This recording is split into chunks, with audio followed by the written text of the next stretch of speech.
वही वही तर्क जो पब्लिक डोमेन में घूम रहे हैं, घूम फिर के वही आए। मौलिक चीजों पर राजनीतिक दलों ने कन्नी काटी। मैं एक बात के साथ समापन करूंगा, इस बात पर टिके रहिए, ठीक? सपा, बसपा, कांग्रेस, भाजपा, जनता दल, लोकदल, जितने दल हैं इसमें 25 इधर वाले और 21 उधर वाले, जोड़ लो कितने हो गए? 46।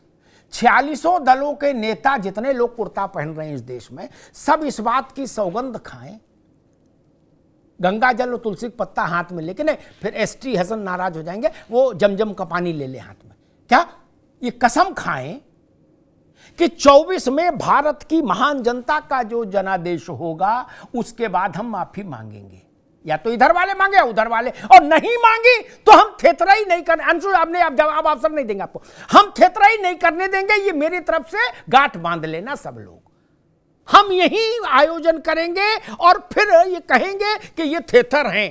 क्या उस वक्त गाल बजा रहे थे, अब नहीं माफी मांग रहे, या तो भाजपा वाले माफी मांगेंगे या कांग्रेस वाले मांगेंगे, भागने नहीं दूंगा, ठीक? एक दूसरी चीज, लोकसभा में प्रतिनिधित्व बोले या ये जनमत का प्रदर्शन नहीं करता, जबकि संसदीय लोकतंत्र का ये ही मूल प्राण है। तो चलो छोड़ो, बोले दलित और आदिवासी का मसला, अच्छा जी, दलित, आदिवासी, पिछड़े और महिला, दलित, आदिवासी, पिछड़े और महिला, इन चारों श्रेणियों में सर्वाधिक सांसद और सर्वाधिक विधायक देश में भारतीय जनता पार्टी के पास है। तब इसी से पता लगेगा ना, 12 करोड़ आदिवासी चिट्ठी तो नहीं लिखेगा,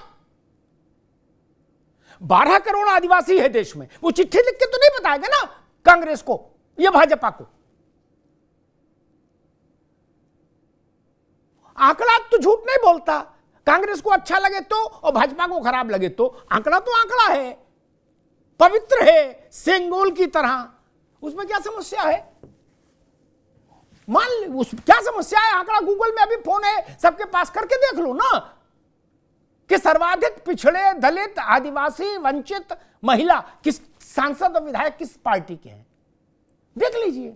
एक ये भी तरीका है समझने का, उसको समझ लीजिए।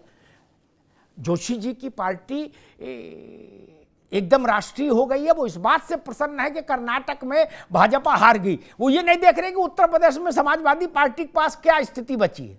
अच्छा है, लोकतंत्र में अगर राष्ट्रीय परिदृश्य बन रहा है, अच्छी बात है, वो वैसा दृष्टिकोण रहना चाहिए। और कि सबकी बात बोले अनसुईया उके को क्यों नहीं बुलाया, बोले वो जाने, फलाना मामला वो जाने, मायावती जाने। तो इस बात, यही नियम हम यहां भी लागू कर दें। राष्ट्रपति जी और उपराष्ट्रपति जी सक्षम हैं अपनी प्रसन्नता और नाराजगी दोनों व्यक्त करने के लिए।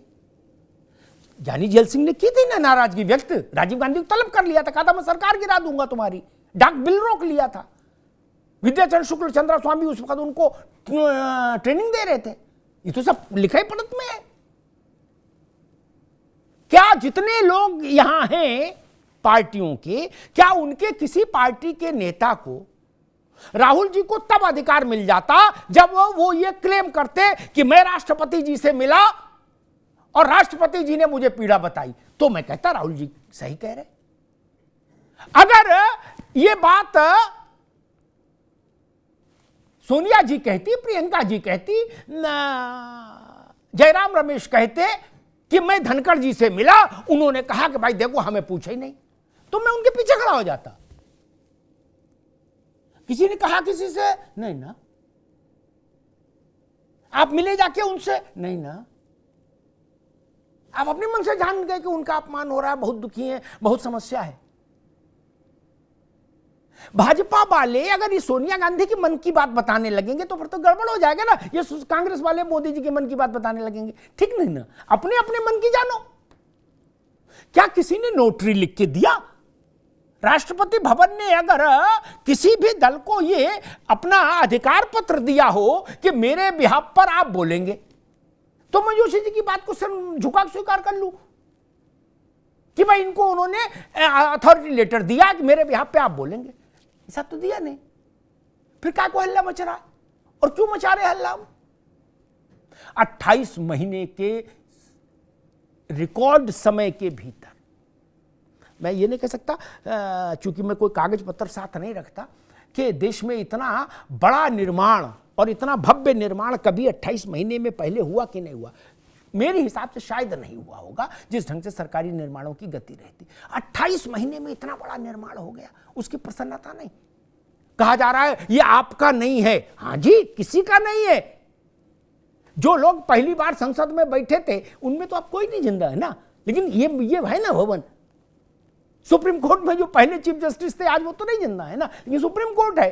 कल हम लोग नहीं रहेंगे तब भी ये संसद तो भारत की ही रहेगी ना, और भारत की ही पूंजी रहेगी, भारत का ही गर्व रहेगा, भारत का ही माथा रहेगा, भारत का ही मान रहेगा। तब ना हम होंगे ना आज की पीढ़ी होगी। इसमें क्या समस्या है? और अगर आपको लगता है कि नहीं आप देश के मन की बात को समझ गए तो बहुत उत्तेजित मत होइए। बिना उत्तेजना के 300 दिन का इंतजार कर लीजिए।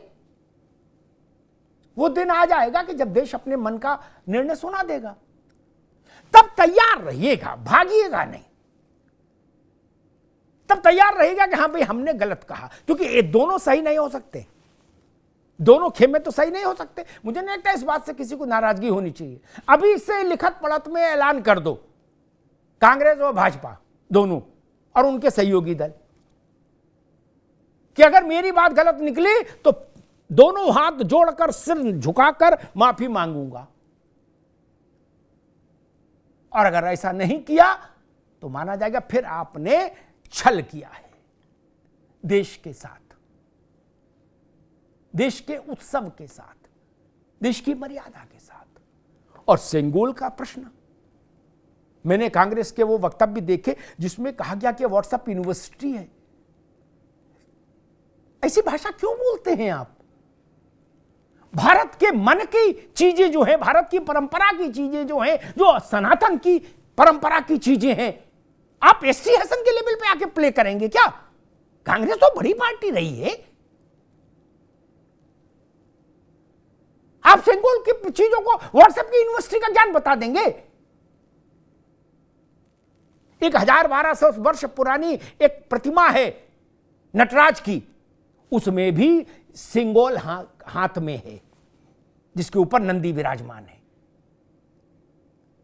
तब तो मोदी नहीं थे, तब तो भाजपा नहीं थी। इस बात का मलाल होना चाहिए कि 75 वर्ष तक हमने इलाहाबाद में इसको कैद रखा, और क्या लिख दिया था उस पर? वॉकिंग स्टिक नेहरू जी को गिफ्ट में मिली, ये सुनहरी वॉकिंग स्टिक। इसको घूमने वाली छड़ी बता दी, बेत बता दिया, ये बेत था। और एक मनीष तिवारी ने कहा, उस पर एक टिप्पणी जरूर कर दूं, वो भी विद्वान व्यक्ति हैं लेकिन कई बार आदमी भटक जाता है। उन्होंने कहा अब किस सत्ता का हस्तांतरण हो रहा है? ना जी, किसी सत्ता का हस्तांतरण नहीं हो रहा है, लेकिन ये चूंकि इतना पवित्र अवसर का साक्षी रहा कि अंग्रेज जब यहां से गए तो जवाहरलाल जी को सौंप कर गए, इसलिए इसका सम्मान करने के लिए इसको इसके योग्य स्थान पर रखा जा रहा है। इसमें आपको आपत्ति है क्या? आप चाहते थे इलाहाबाद के उस डब्बे में पड़ा रहे, बगल में रहने वाला भी नहीं जानता था कि कोई सेंगोल नाम की चीज है वहां, ये चाहते थे? क्या समस्या है अगर पार्लियामेंट में स्थापित हो जाए? लिया था ना हमारे पहले प्रधानमंत्री ने। जवाहरलाल जी केवल कांग्रेस के नहीं थे, वो भारत के पहले प्रधानमंत्री थे। उन्होंने सत्ता हस्तांतरण के रूप में इसको स्वीकार किया था। क्यों नहीं होना चाहिए वहां? मनीष तिवारी पूछ रहे हैं कि किसकी राजतंत्र है? नहीं जी, राजतंत्र नहीं है, लेकिन भारत के इतिहास में सबसे गौरवशाली क्षण का यह प्रतीक है। क्यों नहीं स्थापित होना चाहिए? ये किसी पार्टी का चुनाव चिन्ह नहीं है मित्र, इसलिए इसके प्रति कटुता मत रखिए और नंदी का सम्मान करना सीखिए। वो संविधान से लेके भगवान शंकर के मंदिर तक सब जगह उपलब्ध मिलेगा आपको। कहां कहां तक नंदी से भागिएगा?